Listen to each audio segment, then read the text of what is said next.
Self-care is a very important aspect of being a social worker. It's very demanding being a social worker.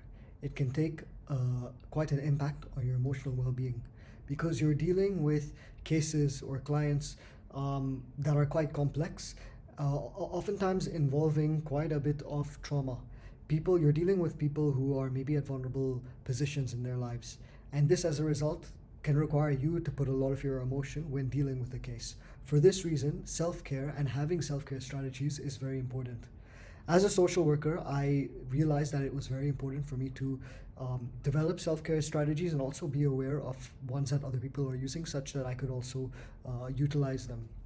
So today in this video, I want to talk a little bit about self-care strategies that you can maybe consider when working as a social worker to ensure that your well-being is prioritized while also doing the best job that you can. So the first tip is to set boundaries. Set concrete boundaries between your work life and your personal life. Try and clock off normally as per your hours, because staying on after can actually result in you taking on a lot more stress, a lot more load, and it could lead to burnout. So be quite particular with your times, with your start time and end time, because they are there for a reason. It's so that you work within a certain time period, get your work done, and you don't risk being burnt out by going overtime. Something else you can do when it comes to setting boundaries or distinctions between your work life and your personal life is not taking your work life home, not letting that seep into your personal life. Maybe this can mean avoid checking your work emails when you're at home. Also, maybe avoid checking your online office portal or your online system when you're at home. Avoid checking your Teams or your messenger, your office messenger when at home. This will allow you to kind of have your problems that are work related just stay at work rather than having them come back home with you. If you have a very important case, let it maybe be the next workday's problem rather than that evening's problem, because that evening's problem will then become your personal life problem. So it's important that you set those boundaries when you can. Another tip would be to engage in professional supervision. So supervision, it's not just a support in Australia, it's an expectation. And supervision is basically there such that you are able to discuss cases, learn from the cases, such that in the future or in the near future, when you go back to similar cases, you're able to do them more efficiently, effectively, and with more informed practice. So it's beneficial for you as a social worker to improve your practice, but also it's beneficial in terms of ensuring that the top level quality is maintained as a social worker for your clients or patients involved. So when engaging in supervision, it's also a great opportunity for you to process emotional challenges and also reflect on difficult cases.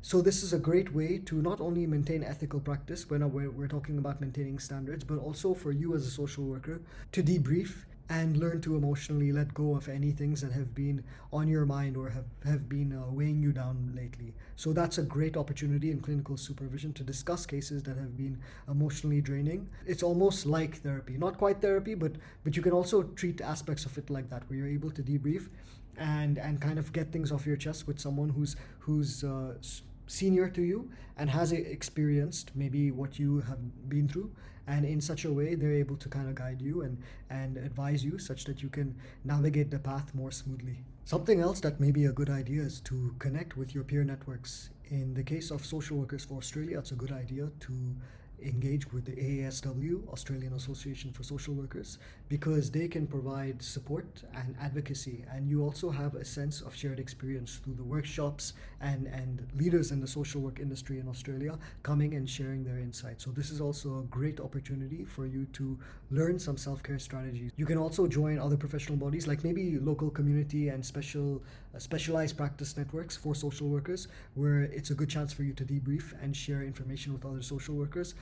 People who have gone through difficult experiences as social workers might be able to meet together and discuss strategies in which they overcame some emotional difficulties, and they could also share ways in which they did this. Now, if you're working as a social worker in Australia, you also have a privilege to embrace the outdoors. It's been many, many studies showing how engaging in the outdoors, it has a great impact, a positive impact on mental well-being. So you can go to the beach, you can go on bush hikes, you can go hiking near the mountains and swimming in the waterfalls.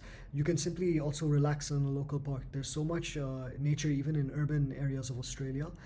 So taking short nature breaks during the week can boost your mental clarity. Maybe what I did also is when I was working, I was nearby a spacious park, so I would use my lunch breaks to go for long walks in this urban hiking trail, and for me it was a great way to reset before heading back for the second half of the day to my social work job. Something else that you can do is engage with the Employee Assistance Program. Most employers in Australia provide EAP for all employees, regardless of their visa status, so you have access to confidential counseling, and this is provided by your employer. So counseling under EAP is effective and it's also free. If you are a citizen of Australia or a permanent resident, you can also go to your GP, your general practitioner, and seek out a mental health care plan. And under this care plan, you are able to see a psychologist at subsidized rates. But obviously with a psychologist, you'd be paying some money out of pocket. Another tip is to use your annual leave and your personal leave whenever needed.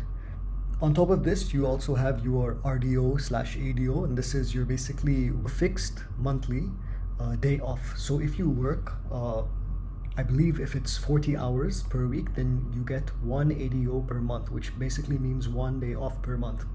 And if you fix this day consistently every single month, this is what most people do, it will actually prevent burnout. Normally burnout comes when your leave that you have accrues and you have a large leave bank, but you don't use it. Your leave is ignored. So make sure to use your leave. Something else is to take advantage of flexible work arrangements. Many Australian organizations support work from home, maybe once or twice a week.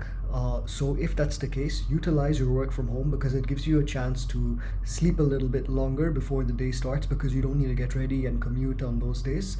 And also it allows you to be in the comfort of your home, working from the comfort of your home, and this also allows you to avoid exhaustion. So use your work from home opportunities and that flexibility that it allows you to support your well-being. Something else that's really important is to communicate with your supervisor or your manager if you feel like the caseload is getting very heavy, and even in spite of working alongside the AASW standards for safe practice environments and trying to work along these guidelines to manage your caseload in a compact manner, even then if this is not working out for you, it's important that you speak to the manager and you try and see how your caseload can be managed better, optimized better, or even how they can support you to ensure that your needs are being met while also meeting the KPIs of the organization. Speaking to your supervisor also extends not just to matters of your caseload, but also if you're going through personal rough patches in your life. If you're going through a difficult patch in your life, you can at least communicate openly with your supervisor and say, hey,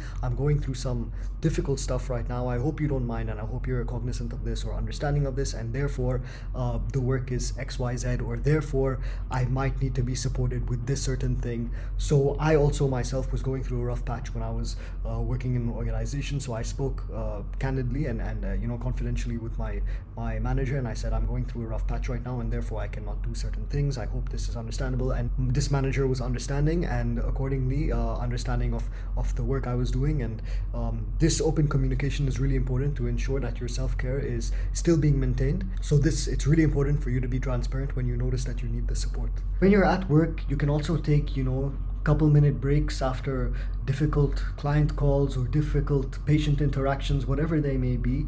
Maybe take 1 or 2 minutes off just away from your desk, take a walk, get a drink of water, whatever it is. Don't underestimate the value of just taking a 1 minute break away from your desk, away from work, just to kind of reset, recalibrate, and just calm down your nervous system. This can be very effective.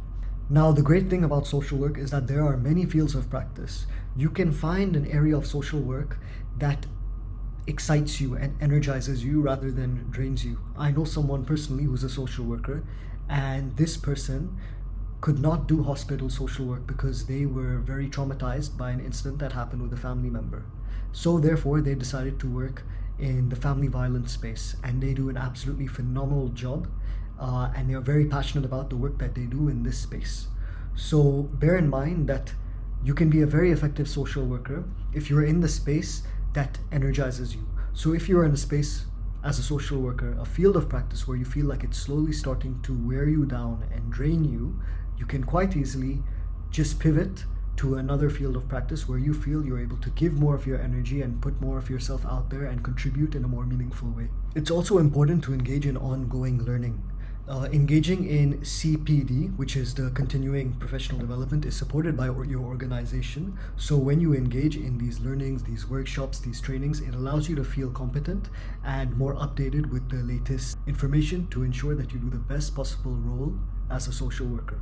CPD also covers things like self-care, and this can be very, very beneficial for you in your social work career, not just in the short term, but also in the long term.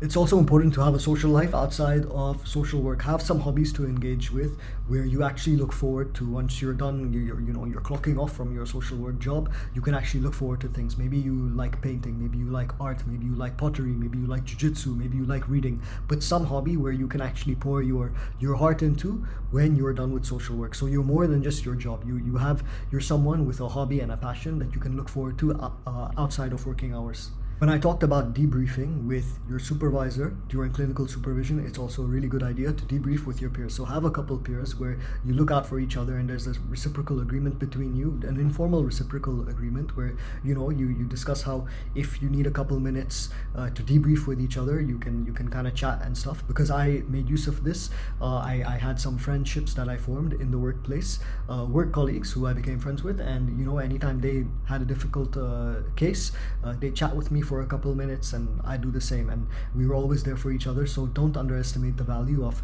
debriefing with your fellow social work peers.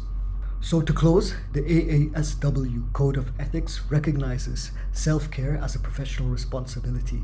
So taking care of yourself ensures ethical, sustainable, and effective practice as a social worker. So don't underestimate the value of seeking support when you need it, and also continuing to always practice self-care, because it's really important for yourself and also to ensure that you put the best work possible in your social work journey. As the saying commonly goes in the field, you cannot pour from an empty cup. It's really important that you consistently look at your cup and see that it's as close to full as possible. And to ensure that it's as close to full as possible, you need to constantly monitor yourself, check in with yourself, and ensure that your self-care is always supported. If I missed out any tips and you think someone else would benefit from them, leave it in the comment, and maybe someone else who's reading it can also benefit from those tips. Till then, I'll see you around. Bye.